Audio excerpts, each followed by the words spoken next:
گوادرز bulletin کو آپ تک پہنچانے کے لیے ہمارے ساتھ تعاون کیا ہے۔ Gwadar golf city, a project of BSM developers. New Metro City, project of BSM developers.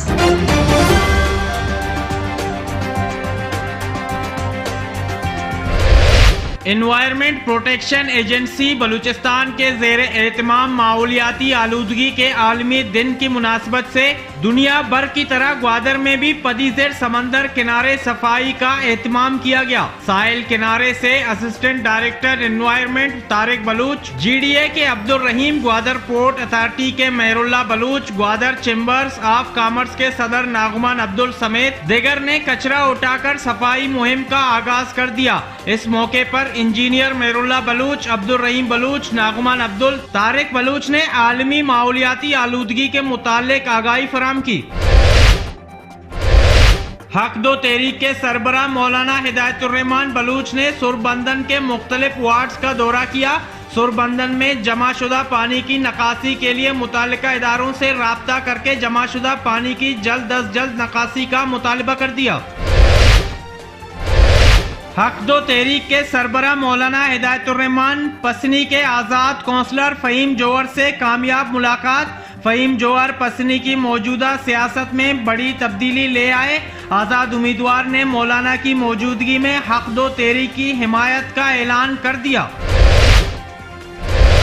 Azad counsellor Fahim جوہر کی جوہر نے پسنی کی سیاست میں اپنا جوہر دکھا دیا۔ مولانا ہدایت الرحمان بلوچ نے حق دو تحریک کو آزاد کونسلر فہیم کو وائس چیئرمین بنانے کی ہدایت دے دی۔ کونسلر فہیم کی حق دو تحریک کی حمایت کے بعد پسنی کے سیاست میں ہلچل مچ گئی۔ حق دو تحریک کے کونسلران کی تعداد 7 ہو گئی، جبکہ بی این پی اور نوری پینل کے مشترکہ کونسلرز کی تعداد بھی 7 ہو گئی۔ میونسپل کمیٹی پسنی کی چیئرمین شپ کا فیصلہ اقلیتی کونسلر پر منحصر ہوگا۔ پسنی کے اقلیتوں نے بی این پی مینگل کی حمایت کا اعلان کر رکھا ہے۔ جی ڈی اے کالونی اور فقیر کالونی کے مکینوں نے بیٹھک لگا دی۔ علاقہ مکینوں نے جدید دور میں بنیادی سہولیات کی عدم دستیابی پر تشویش کا اظہار کیا۔ علاقہ مکینوں نے بلدیاتی الیکشن میں فقیر کالونی کو ڈور گٹی میں شامل کرنے پر بھی تحفظات کا اظہار کیا۔ انہوں نے مطالبہ کرتے ہوئے کہا، فقیر کالونی کی آبادی 15,000 نفوس پر مشتمل ہے، ان کو الگ یو سی بنایا جائے۔ میر دشتی سے ملاقات کے لیے حق دو تحریک کے سربراہ مولانا ہدایت الرحمان کی معروف شخصیت میر ساجد اسحاق دشتی کے گھر آمد۔ مولانا اور میر ساجد دشتی کی ملاقات میں علاقائی اور سیاسی صورتحال پر تبادلہ خیال کیا گیا۔ مولانا بلوچ نے میر دشتی کو قرآن پاک کا نسخہ تحفتاً پیش کیا۔ نیشنل پارٹی کے مرکزی ماہی گیر سیکریٹری آدم قادر بخش نے دی گوادر پوسٹ سے ٹیلی فونک گفتگو کرتے ہوئے کہا ہے کہ ضلع گوادر کی تحصیل اورماڑہ کے اسکولز کی عمارتیں خستہ حال اور اسکولز میں ٹیچرز کی عدم تعیناتی کی وجہ سے بلوچ قوم کے مستقبل کے معماروں کی زندگی تاریک ہو رہی ہے۔ علاقہ ایم پی اے اور ایم این اے اپنے فنڈ سے اورماڑہ کے دیہی علاقوں کے اسکولز کی عمارتوں کی تعمیرات اور اسکول میں موسم گرما کی تعطیلات کے بعد تک ٹیچرز کی تعیناتی کو یقینی بنا کر بچوں کے مستقبل کو محفوظ بنانے میں اپنا کردار ادا کریں۔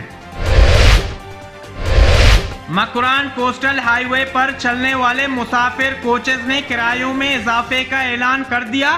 سندھ بلوچستان ٹرانسپورٹ یونین کے چیئرمین اقبال شاہزئی کی صدارت میں منعقدہ اجلاس میں کرایوں میں اضافے کا فیصلہ کیا گیا۔ ٹرانسپورٹ یونین کے مطابق 7 جون سے کرایوں میں اضافہ کر کے 2,000 روپے کرایہ مقرر کیا جائے گا۔